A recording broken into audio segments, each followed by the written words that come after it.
The moment Zara Anderson stepped out of the car and saw the sprawling countryside estate stretching before her, she felt something crack open inside her chest, not pain exactly, but the first fragile breath after being underwater too long. She had been drowning for months. Ever since the accident that had taken her younger sister Emma. Ever since the court case that followed. Ever since her entire life in Chicago had imploded into a mess of grief and guilt and newspaper headlines that twisted everything into something unrecognizable. The therapist had suggested a retreat, somewhere isolated, somewhere she could process without the constant pressure of well-meaning friends and pitying looks from strangers who recognized her face from the news. This estate in rural Vermont, owned by some wealthy benefactor who apparently opened it to people needing respite, had seemed like the answer. 3 months of solitude in a fully staffed countryside manor with gardens and woods and nothing but time to figure out how to live with the weight she carried.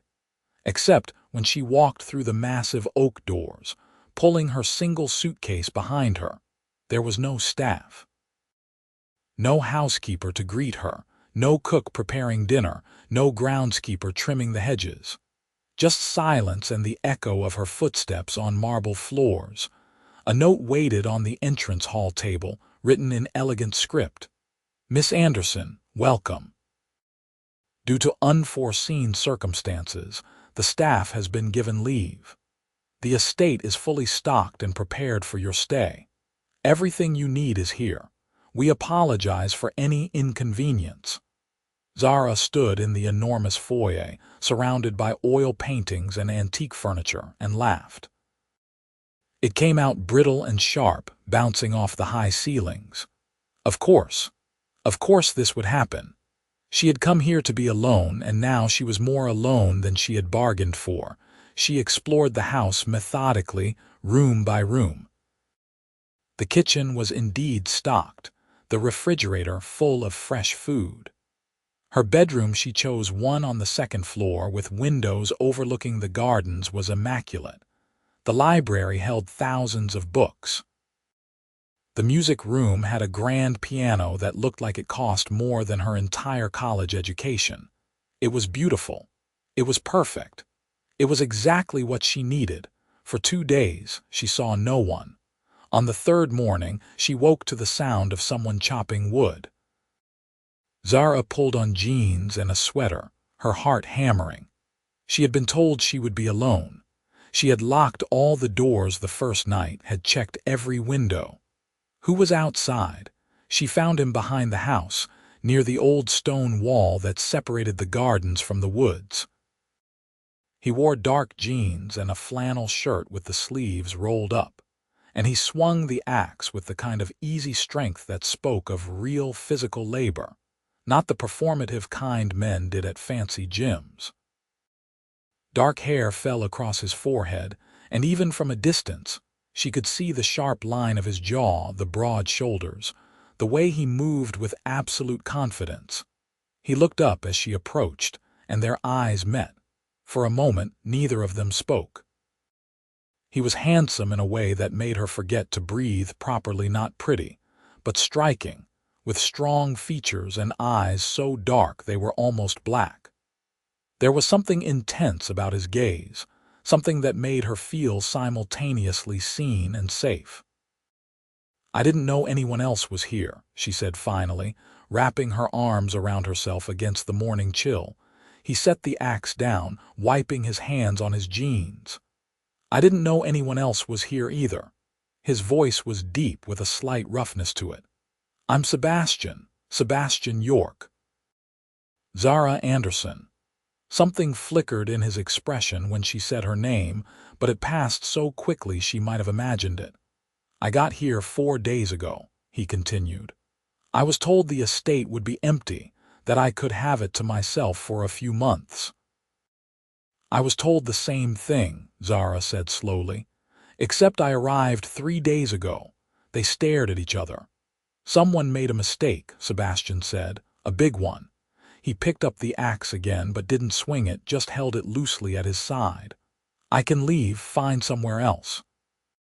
You were here for a reason, I assume. She was about to say yes, that would be best, but something stopped her. Maybe it was the way he had immediately offered to go, no argument, no territorialism. Maybe it was the exhaustion in his eyes that she recognized because she saw it in her own mirror every morning. Maybe it was just that she had been alone for 3 days and had discovered that absolute solitude was somehow worse than the crowd she had been fleeing. How big is this estate? She asked instead. 200 acres, I think. The house alone has 20 rooms. We could probably manage not to trip over each other. A smile ghosted across his face, transforming it entirely. Probably.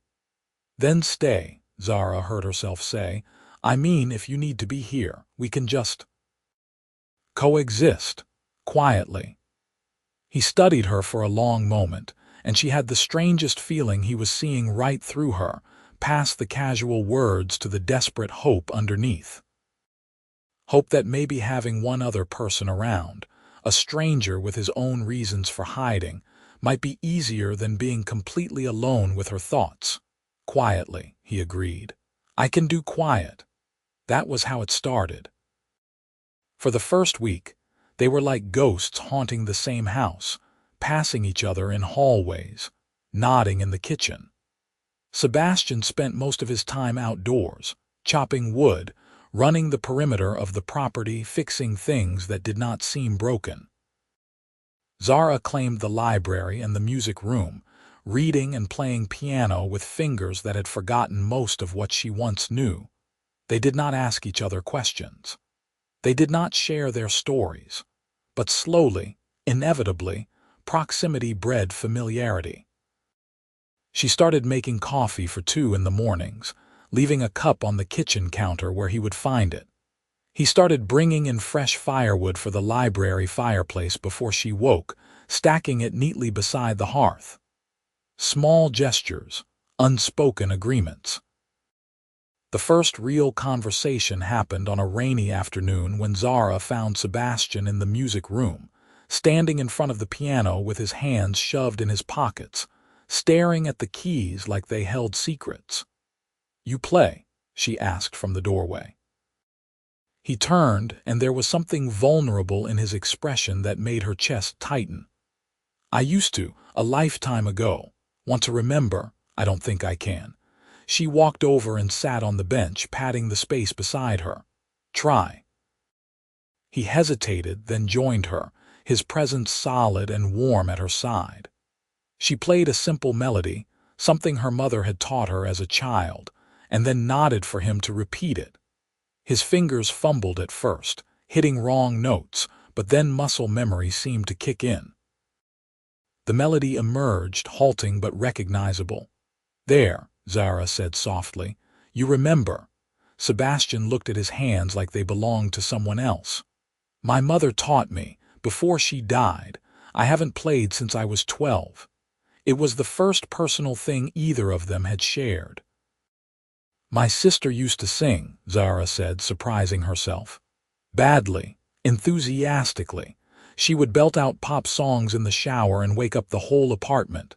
Used to, the word hung between them, heavy with implication. She died. 6 months ago, car accident.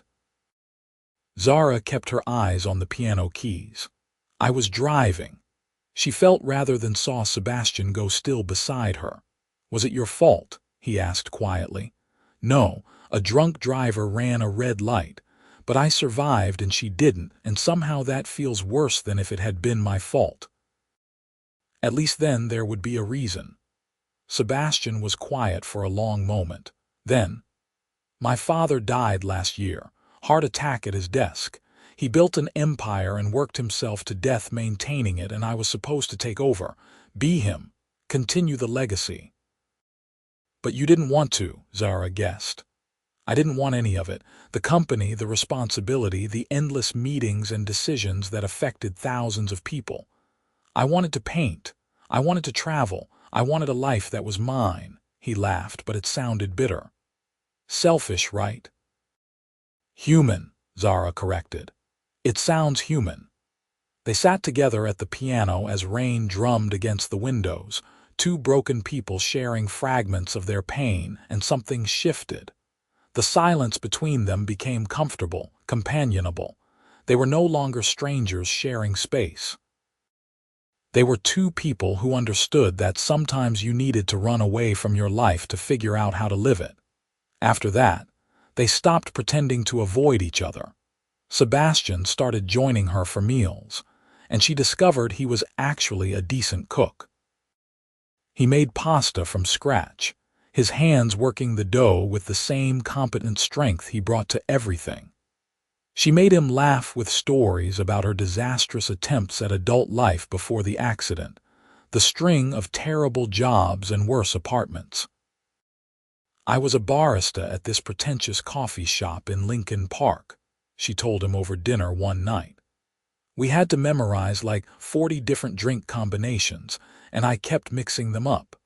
I once gave a regular a lavender honey latte instead of his usual black coffee. He was not amused." Sebastian grinned. "What did he do?" "Left me a 1-cent tip and a note that said find a new career, so I did. I became a dog walker, which was great until one of the dogs ate an entire bag of chocolate chips from someone's porch, and I had to rush him to the emergency vet. Please tell me the dog was okay." "He was fine. Cost me a month's rent in vet bills, but he was fine. His owner was less fine. She fired me on the spot." Zara took a sip of wine. "I have a real talent for disaster." "I don't think that's true. You don't know me very well yet." "Yet," Sebastian repeated, and something in his tone made her pulse quicken. "So what were you doing before you came here? What was the job?" Zara hesitated. She had been a graduate student studying social work, wanting to help people who had fallen through the cracks. But after Emma died, after the media circus and the trial of the drunk driver and the breakdown she had in the middle of a lecture hall, she had withdrawn from the program. Put everything on hold. "I was in school," she said, "trying to figure out how to save the world. Turns out I couldn't even save my sister." Sebastian reached across the table and covered her hand with his. The touch was brief, gentle, but it sent electricity through her entire body. "You can't save everyone," he said. "I'm still learning that lesson myself." "What do you mean?" He withdrew his hand, and she immediately missed the warmth. "The company I inherited, York Industries, employs over 50,000 people. Every decision I make affects their lives, their families. When I walked away, I left that responsibility to a board of directors who care more about profit margins than people. I know what that makes me. A coward who ran when things got hard. Or someone who chose his own life over expectations that were crushing him," Zara said firmly. "There's a difference." "Is there?" "Yes. You're allowed to choose yourself sometimes. That doesn't make you selfish. It makes you someone who understands you can't pour from an empty cup." Sebastian looked at her with something like wonder. "When did you get so wise?" "I'm not. I'm a mess." But it's easier to see clearly when you're looking at someone else's situation instead of your own. Then look at your situation clearly and tell me what you see. Zara thought about it, really thought. "I see someone who's been running from grief because sitting with it feels impossible. Someone who's been trying to figure out how to forgive herself for surviving when someone she loved didn't. Someone who's terrified that if she stops moving, stops running, the weight of it all will drown her. And what would you tell that someone? That grief isn't something you get over. It's something you learn to carry. That surviving isn't a betrayal of the people we've lost, it's honoring them by living the life they can't." Her voice cracked. "I would tell her all of that if I could actually believe it myself." Sebastian stood and moved around the table, pulling her to her feet and into his arms before she realized what was happening. She went rigid for a moment, unused to being touched, unused to accepting comfort. Then she melted against him, her face pressed to his chest, breathing in the scent of firewood and rain and something uniquely him. "You'll believe it," he murmured into her hair. "Eventually. And until then, you're allowed to be a mess." She laughed and cried at the same time, her hands fisting in his shirt. "You're allowed to be a mess too. Deal." They stood like that for a long time, two broken people holding each other up, and Zara felt something she hadn't felt in months: hope. The days began to blend together in the best way. They established routines without discussing them. Morning coffee together in the kitchen, Sebastian reading the newspaper while Zara worked on crossword puzzles. Afternoons spent separately, him outdoors and her in the library, both needing solitude to process their thoughts. Evenings cooking dinner together, talking about everything and nothing, learning each other's stories in pieces. She learned that Sebastian was 32, that he had built his first successful business at 23 before his father had insisted he join the family company. That he loved old movies and terrible puns, and had once backpacked through Southeast Asia for 6 months, the freest he had ever felt. He learned that Zara was 28, that she had grown up in Iowa before moving to Chicago for school. That Emma had been 5 years younger, brilliant and chaotic and full of life. That Zara had always been the responsible one, the protector, and she could not figure out how to forgive herself for failing at the one job that mattered. "You didn't fail," Sebastian told her one night as they sat by the library fire, glasses of whiskey warming in their hands. "A drunk driver failed. The universe failed. You were just there." "Just there," Zara repeated. "Sometimes I wish I hadn't been, that it had been me instead." "Don't say that." His voice was sharp and she looked up in surprise. His jaw was tight, his eyes fierce. "Don't ever say that." "Why do you care?" The question came out harsher than she intended, but she needed to know. This man who had been a stranger 3 weeks ago, who still in many ways was a stranger, why did her pain matter to him? Sebastian set down his glass and turned to face her fully.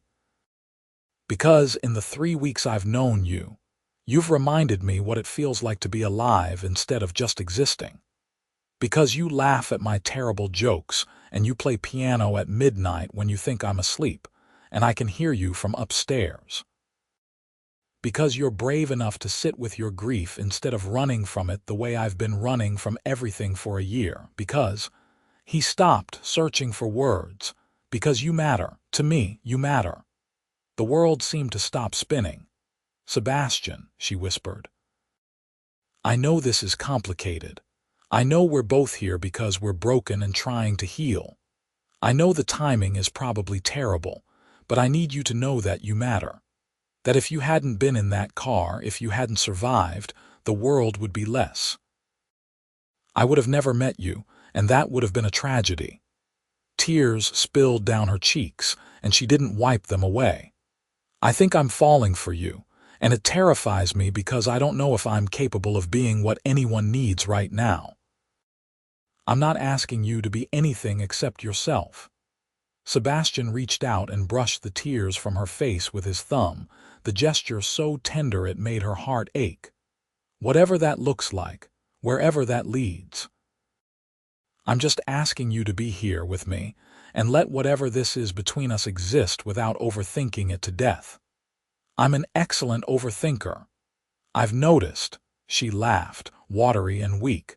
"What if we're just two broken people clinging to each other because we're lonely? Then we're lonely together, which is better than being lonely alone." "But Zara—" He waited until she met his eyes. "I don't think that's what this is. I think I've been looking for you my whole life without knowing it. I think you walked into this house, and everything started making sense for the first time in years. That's a lot of pressure. That's the truth." Zara studied his face, this man who had somehow become essential to her in the span of weeks. She thought about the way he left coffee for her every morning, the way he listened when she talked about Emma without trying to fix her grief, or make it smaller. The way he looked at her like she was something precious, something worth the effort of understanding. She thought about Emma, who had lived every moment at full volume, who had never hesitated to leap into love or adventure or anything that made her feel alive. "Okay," Zara said. "Okay? Okay, let's see where this goes. Let's be broken together and figure out how to heal. Let's stop overthinking and just be." The smile that broke across Sebastian's face was like sunrise. "Yeah, yeah." He leaned in slowly, giving her every chance to pull away, and kissed her. It was gentle and tentative, a question more than a statement. She answered by threading her fingers through his hair and pulling him closer, deepening the kiss, tasting whiskey and promise and possibility. When they finally broke apart, both breathing hard, Sebastian rested his forehead against hers. "That was," he started. "Worth leaving Chicago for," Zara finished, and he laughed, the sound rumbling through his chest and into hers. They stayed up until dawn, talking and kissing and talking more, learning the geography of each other's hearts. By the time the sun rose, painting the library in shades of gold, Zara felt like a different person than the one who had arrived at this estate a month ago. She felt awake. The next few weeks were a revelation. They were tentative with each other at first, still learning how to be in love while simultaneously learning how to be okay. But slowly, the pieces fit together. Sebastian told her more about York Industries, about the weight of expectation that had crushed him. His father had built the company from nothing, turning a small manufacturing business into a multinational corporation. When he died, everyone assumed Sebastian would step seamlessly into his shoes. But Sebastian had felt like he was suffocating, making decisions about mergers and acquisitions when what he really wanted was to create something with his hands, something real. "I used to paint," he told her one afternoon. They were walking through the estate's woods, fallen leaves crunching under their feet. Landscapes, portraits, abstract pieces. "My father called it a hobby, said it was fine for a child, but that men had real responsibilities. That's cruel." He wasn't trying to be cruel. He genuinely believed he was teaching me what mattered: success, legacy, power. He couldn't understand why I would want anything else. "Do you still paint?" Sebastian shook his head. "Haven't picked up a brush in 10 years. Not since he told me I had to choose between art school and the family business." "You chose the business." "I chose duty, obligation, the thing I was supposed to want." He stopped walking and looked at her. "I've spent my entire adult life being who everyone else needed me to be. I don't even know who I am under all that anymore." Zara took his hand, lacing their fingers together. "Then maybe it's time to figure it out. We could set up one of the empty rooms as a studio. The light is beautiful on the 3rd floor, and there's no one here to tell you it's a waste of time." "Zara, you've been helping me heal. Let me help you remember who you are." Something fierce and grateful flashed across his face. He pulled her close and kissed her hard, pouring everything he could not say into the press of his lips against hers. "How did I get so lucky to find you?" He murmured against her mouth. "Pretty sure we're both just ridiculously lucky to have committed to coexisting quietly," she said, and he laughed. They set up the studio together. It took 3 days of clearing out furniture and washing windows, and making a trip to the nearest town, which was 40 minutes away, to buy supplies. Sebastian stood in the art store looking overwhelmed, surrounded by paints and brushes and canvases, until Zara started picking things at random and piling them in his arms. "We're getting everything," she declared. "Every color, every brush. You can figure out what you actually like by experimenting. That's going to be expensive. You're a billionaire. You can afford some paint." He blinked at her and she froze. In all their conversations, he had never explicitly said how much money he had. She had just assumed, based on York Industries being a massive corporation, but maybe she had overstepped. How did you know that? He asked carefully. Sebastian, you inherited a multinational company. You own a countryside estate so large it has its own woods. You're wearing a watch that probably costs more than most people's cars. I figured it out. Does it bother you? Why would it bother me? Because money changes things, changes how people see you. I've had enough friends and relationships fall apart because they started seeing dollar signs instead of a person. Zara set down the brushes she was holding and turned to face him fully. I see a man who chops his own firewood and makes pasta from scratch and sleeps on the floor of the library when I fall asleep reading because he doesn't want to wake me by carrying me to bed. I see someone who listens and laughs and is trying to figure out how to live an authentic life despite everything telling him to just accept the easy path. The money is just circumstantial.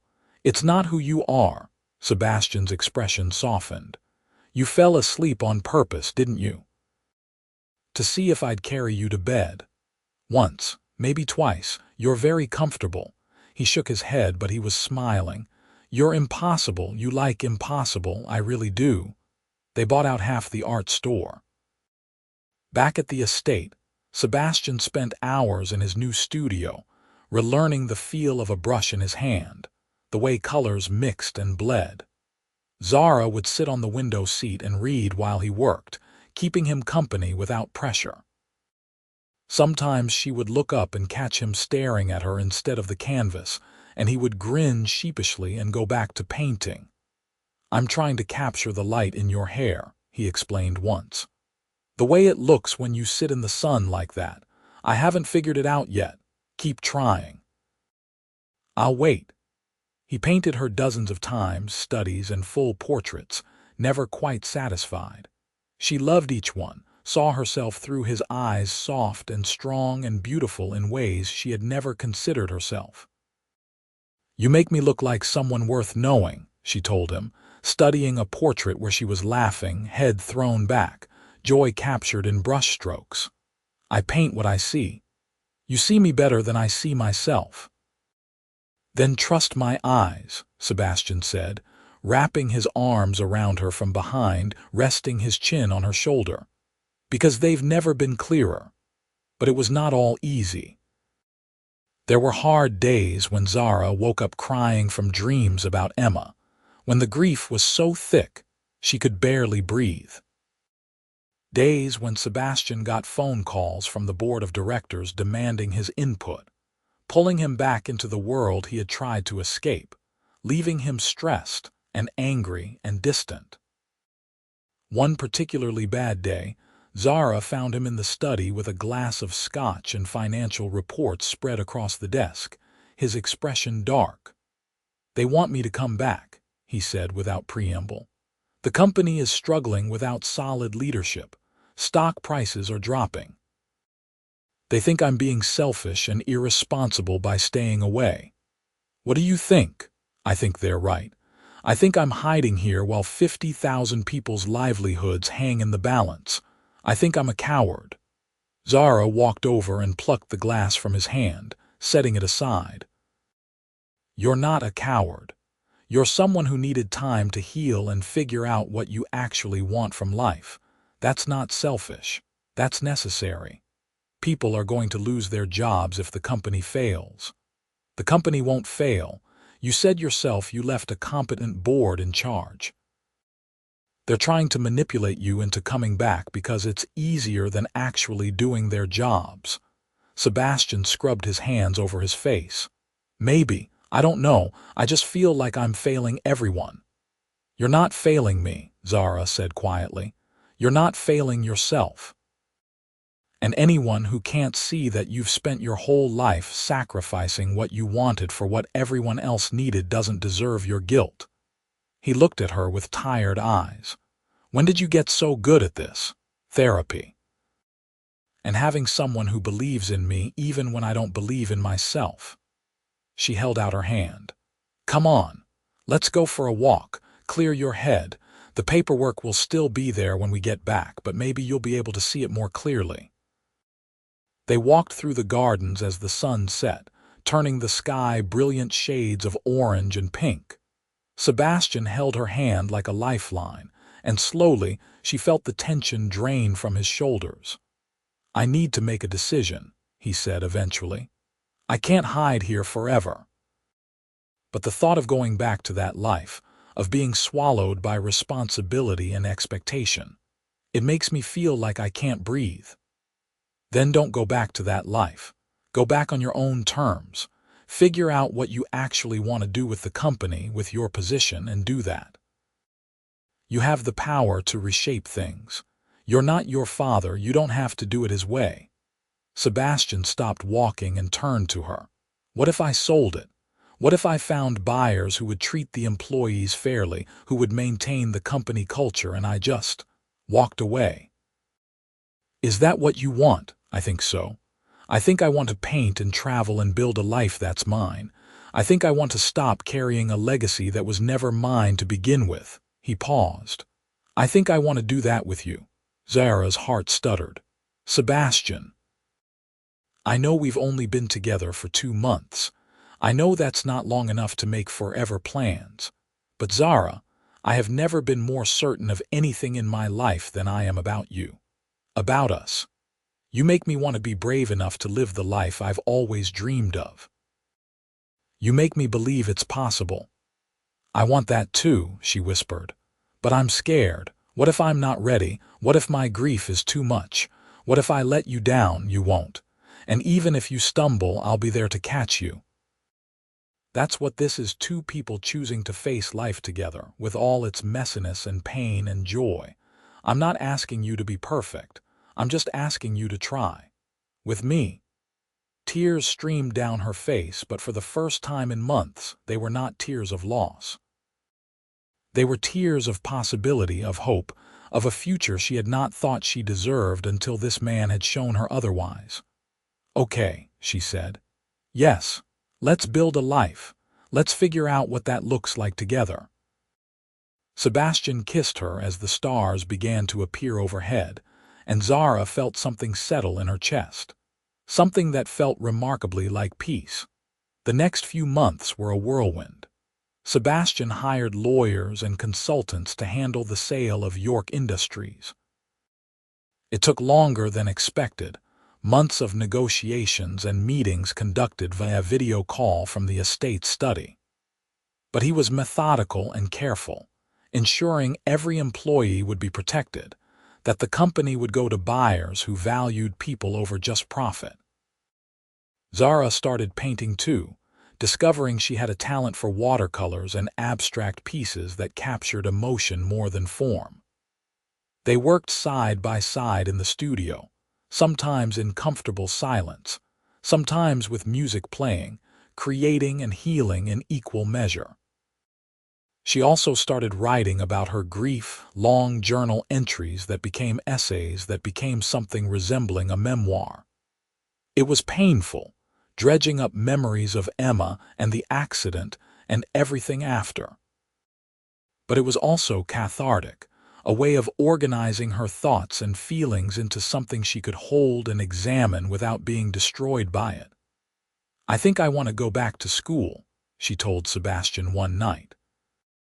They were in bed, her head resting on his chest, his fingers tracing idle patterns on her back. "Finish my social work degree, but maybe focus on grief counseling, helping people who have been through trauma. You would be amazing at that." "I feel like I need to take what I've learned, what I'm still learning, and use it somehow. Make Emma's death mean something." Sebastian pressed a kiss to her forehead. "She would be proud of you for surviving, for healing, for choosing to help others through their pain." "I hope so." Zara was quiet for a moment. "Will you come with me? To Chicago when I go back to school?" "Is that what you want?" "I want you. Wherever that is. But I also need to face my life there, stop running from it, and I don't think I can do that without you." "Then I'll come," Sebastian said simply. "We'll get an apartment in Chicago, I'll set up a studio, you'll finish school. We'll figure out the rest as we go." Just like that, just like that. Zara, wherever you are is where I want to be. That's the whole point of this. She tilted her head up and kissed him, slow and deep, putting everything she felt into it. He responded in kind, rolling her onto her back and bracing himself above her, looking down at her with such tenderness it made her chest ache. "I love you," she said. The words came easily, naturally, feeling more true than anything she had ever said. "I love you too," Sebastian murmured, kissing her nose, her cheeks, her forehead. "I love you too." They made love slowly that night, learning each other's bodies with gentle hands and whispered words. It was not the first time, but it felt different somehow. More real, more permanent, a promise of all the nights to come. Afterward, wrapped in each other's arms, Zara felt something she had not felt since before Emma died. She felt whole. By the time spring arrived, Sebastian had successfully sold York Industries. The sale made international news. Billionaire CEO sells company to employee-friendly conglomerate, walks away from business to pursue art. There were interviews and speculation and endless commentary, but Sebastian ignored most of it. "Let them talk," he said when Zara showed him an article describing him as an eccentric millennial who had rejected responsibility. "They don't know me. They don't know what I've found here." "Which is?" "Myself and you, in that order of importance." She threw a pillow at him and he caught it, laughing. They left the estate in late April. Zara felt bittersweet about leaving the place that had sheltered her through the worst period of her life, but she was ready. Ready to rejoin the world, to face her memories in Chicago, to start building a future instead of just surviving the present. Sebastian drove, and she watched the countryside roll past, thinking about everything that had changed. She thought about Emma, about the sister she would always love and miss. But for the first time, thinking about her did not bring overwhelming pain. It brought gratitude for the years they had together, for the joy Emma had brought into the world, for the way her death had eventually led Zara to this moment, this man, this new life. "What are you thinking about?" Sebastian asked, glancing over at her. "Emma, how she would have liked you. How she would have given me endless grief about falling for a billionaire and made me promise to introduce her to your rich friends. I would have liked her too. She was impossible not to like. She was sunshine and chaos and so much life." Zara smiled. "I think she would be happy for me, for us." "I think so too." They found an apartment in Lincoln Park, a spacious loft with huge windows and exposed brick that Sebastian immediately claimed would be perfect for painting. Zara enrolled in classes at the university, nervous but determined. The first few weeks were hard, being back in familiar places, seeing people she had known before, feeling their cautious sympathy and unspoken questions. But she also reconnected with her therapist, who was proud of her progress. She made new friends in her program, people who shared her passion for helping others. And every night, she came home to Sebastian, who had dinner waiting or was covered in paint or was reading on the couch, and she remembered why she had been brave enough to come back.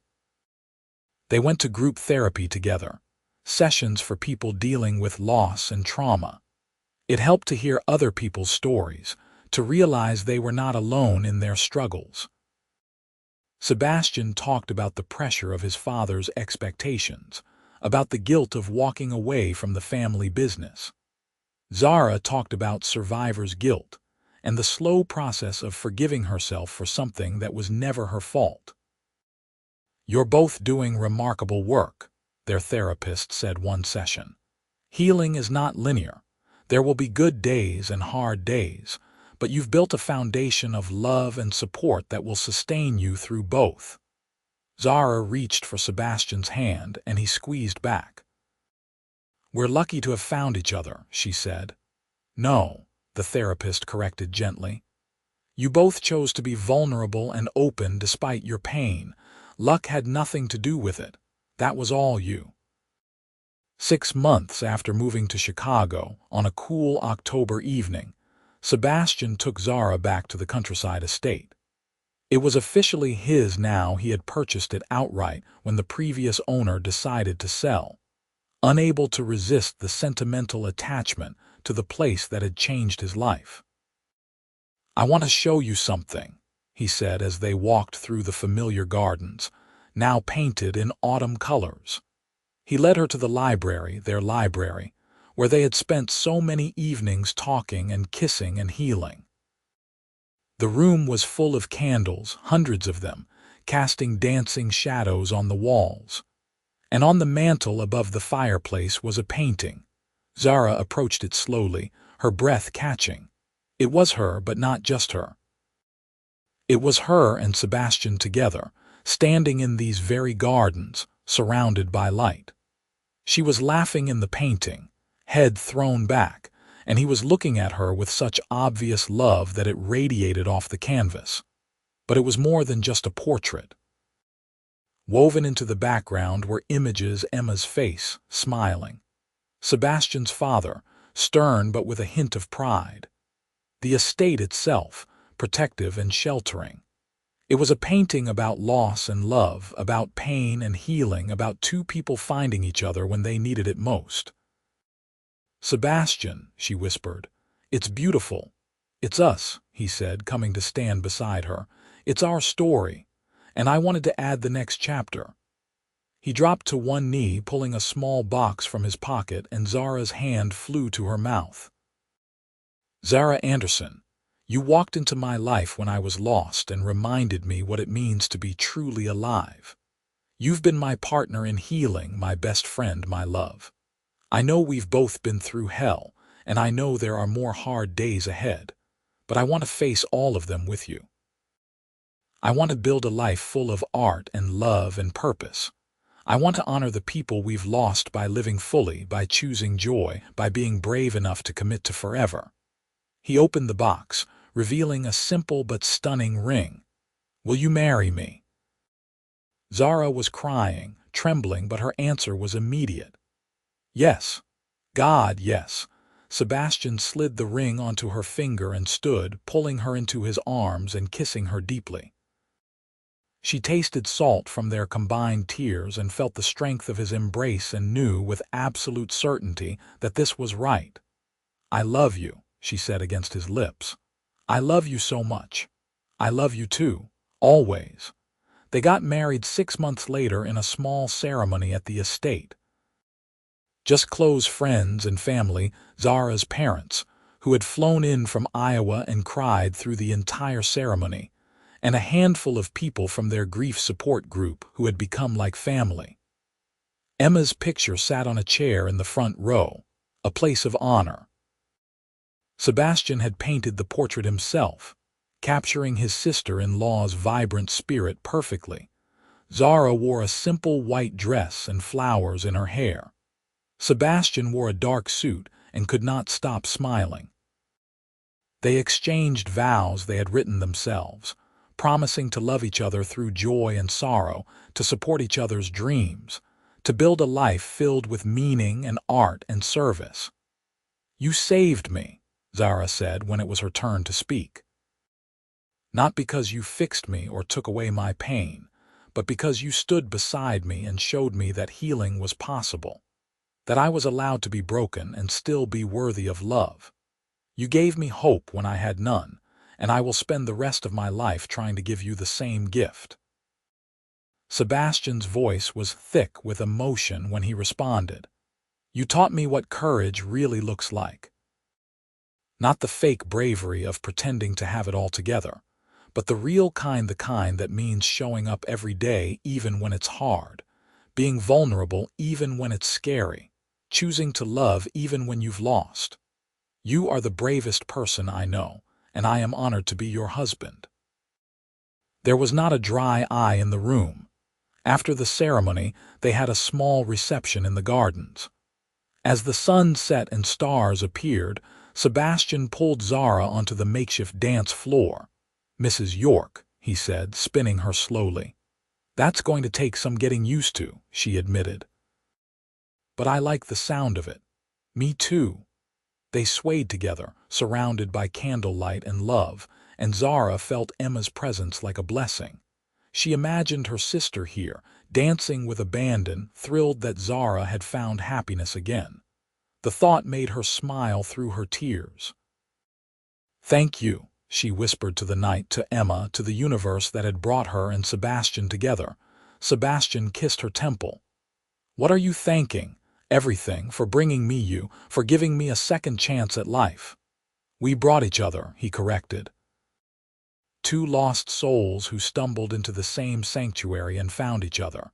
That's not luck or fate or anything mystical. That's just beautiful timing. Then I'm thankful for beautiful timing. Me too, Zara. Me too. They spent their honeymoon at the estate, the place where their story had begun. They painted and made love and talked about the future.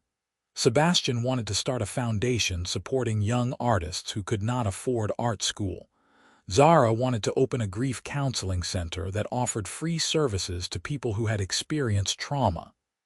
"We could do both," Sebastian said. "Use the money from the company sale to actually make a difference. Build something meaningful." That sounds perfect. And it was perfect. Over the next 2 years, they built their dreams into reality. The Sebastian York Foundation for the Arts gave scholarships to hundreds of students. Zara's Grief Counseling Center, which she named Emma's House in honor of her sister, helped countless people navigate their darkest moments. They split their time between Chicago and the estate, needing both the energy of the city and the peace of the countryside. They fought sometimes, about small things and occasionally big things, but they always worked through it. They had learned too much about the fragility of life to let pride or stubbornness damage what they had built. On the second anniversary of the day they met, they stood together in the library where Sebastian had proposed, looking at the painting that captured their beginning. "We should make a new one," Zara said. "Show how far we've come." What would it look like? She thought about it. Us still together, but stronger, standing in front of Emma's house and your foundation, surrounded by all the lives we've touched, not forgetting the pain that brought us here, but celebrating what we've built from it. That sounds like a masterpiece. Then let's create it. They did, spending months on a collaborative piece that became the centerpiece of their home. It was hopeful and honest, acknowledging darkness but choosing light, just like them. 3 years after their wedding, Zara gave birth to their daughter. They named her Emma Grace York, honoring the sister Zara had lost and the grace that had allowed them to heal. When Zara held her daughter for the first time, with Sebastian beside her looking awed and terrified and overjoyed, she felt the circle complete. "Emma would have loved her," she said, tears streaming down her face. "She does love her," Sebastian said softly. "Wherever she is, she loves her, and she's proud of you, of the life you've built, of the woman you've become." Little Emmy, as they quickly started calling her, looked up at her parents with bright eyes, and Zara felt a surge of love so powerful it was almost painful. "We're going to tell her all about her aunt," Zara promised. "About the woman she's named for. About how she was sunshine and chaos and joy. And we'll tell her about how her parents found each other," Sebastian added. "About the estate and the healing and the love that saved us both." "That sounds like a fairy tale." "It's better than a fairy tale. It's real." Emmy grabbed her father's finger with a surprisingly strong grip, and Sebastian laughed, the sound full of wonder. "Welcome to the world, little one," he murmured. "You have no idea how loved you are, how wanted. How your very existence is a testament to the fact that joy can exist alongside grief, that life goes on, that love really does conquer all." Zara leaned her head against Sebastian's shoulder, watching their daughter, and felt complete. The pain of losing Emma would never fully disappear. She had learned that grief was not something you moved past, but something you integrated, a permanent part of your story. But alongside that pain was this overwhelming love, this beautiful family, this life she had built from the ashes of her worst moment. "We did it," she said quietly. "Did what? Healed, survived, created something beautiful from something broken." Sebastian kissed her softly. "No, love. We're still healing. We'll probably be healing for the rest of our lives. But we're doing it together, and that makes all the difference." As Emmy dozed off between them, her tiny chest rising and falling with each breath, Zara realized he was right. Healing was not a destination, but a journey, one they would walk together through all the days of their lives. They had been two broken people who stumbled into the same sanctuary, who chose vulnerability and connection over isolation and fear. They had been two lost souls who found each other and in doing so, found themselves. And that, Zara thought as she watched the two people she loved most in the world, was the greatest love story of all. Years later, when Emmy was old enough to understand, they took her to the estate. She ran through the gardens where her parents had fallen in love, played in the library where they had shared their first real conversation, stood in the studio surrounded by her father's paintings. "Tell me the story again," she demanded, as she had dozens of times before. So they did.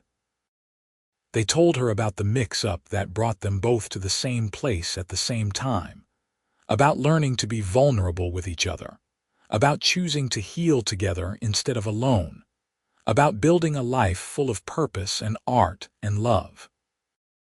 "And then you got married and had me," Emmy finished, as she always did. "And then we got married and had you," Zara confirmed. "The best part of our story." Emmy nodded seriously, then ran off to explore more of the estate, her laughter echoing through the halls. Sebastian wrapped his arm around Zara's waist, pulling her close. "She's going to be just like Emma, full of life and chaos and joy." "I hope so," Zara said. "The world could use more of that." They stood together in the doorway, watching their daughter play, and Zara thought about everything that had led them to this moment. The pain and the healing, the loss and the love, the darkness and the light. All of it had been necessary, all of it had shaped who they were. No regrets. Sebastian asked, as if reading her mind. "Not a single one," Zara said.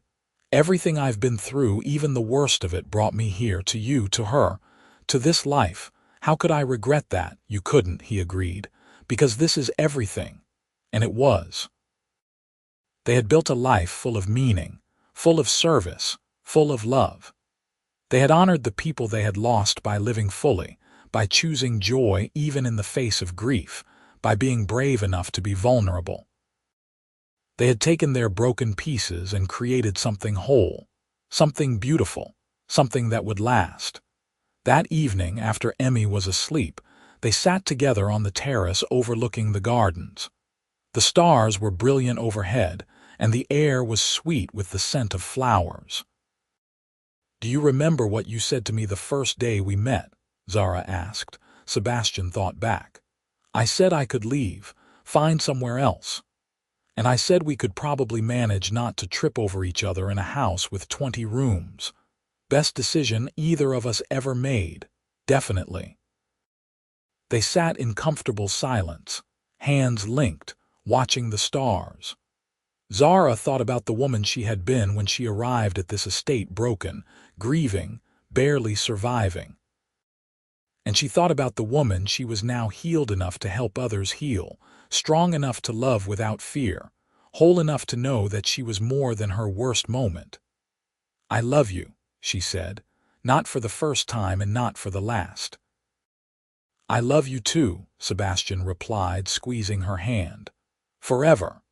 Forever sounded perfect. They had come to this estate as two lonely people seeking solitude, and they had found something infinitely better. They had found each other. They had found healing. They had found home. And in the end, that was everything. The estate, once a sanctuary for the broken, had become a testament to what was possible when two people chose to be brave enough to love despite their pain. It held their story in every room, every garden path, every brushstroke on every canvas Sebastian had painted. It was where they had learned to laugh again, to hope again, to live again. It was where their story had begun, and it was where they would continue to write new chapters about joy and family and service and love. Chapters about a life well lived, about honoring loss by embracing life, about the extraordinary power of two ordinary people who refused to let their pain define them. As they sat under the stars, surrounded by the beauty they had created together, Zara felt Emma's presence once more. Not as grief or loss, but as blessing, as love, as the sister who had given her so much joy during her life and in her death had inadvertently led Zara to this man, this moment, this beautiful forever. "Thank you," Zara whispered to the night. Sebastian looked at her questioningly, and she smiled. "Just thanking the universe for beautiful timing," she explained. He kissed her temple, understanding without needing more explanation. That was the gift of their love. They knew each other so completely that words were often unnecessary. They stayed there late into the night. Two people who had been broken and had healed, who had been lost and had found their way, who had been alone and had discovered that together was better. They stayed there planning and dreaming and loving, knowing that whatever challenges tomorrow brought, they would face them side by side. They stayed there, simply being, simply grateful, simply alive, and it was perfect.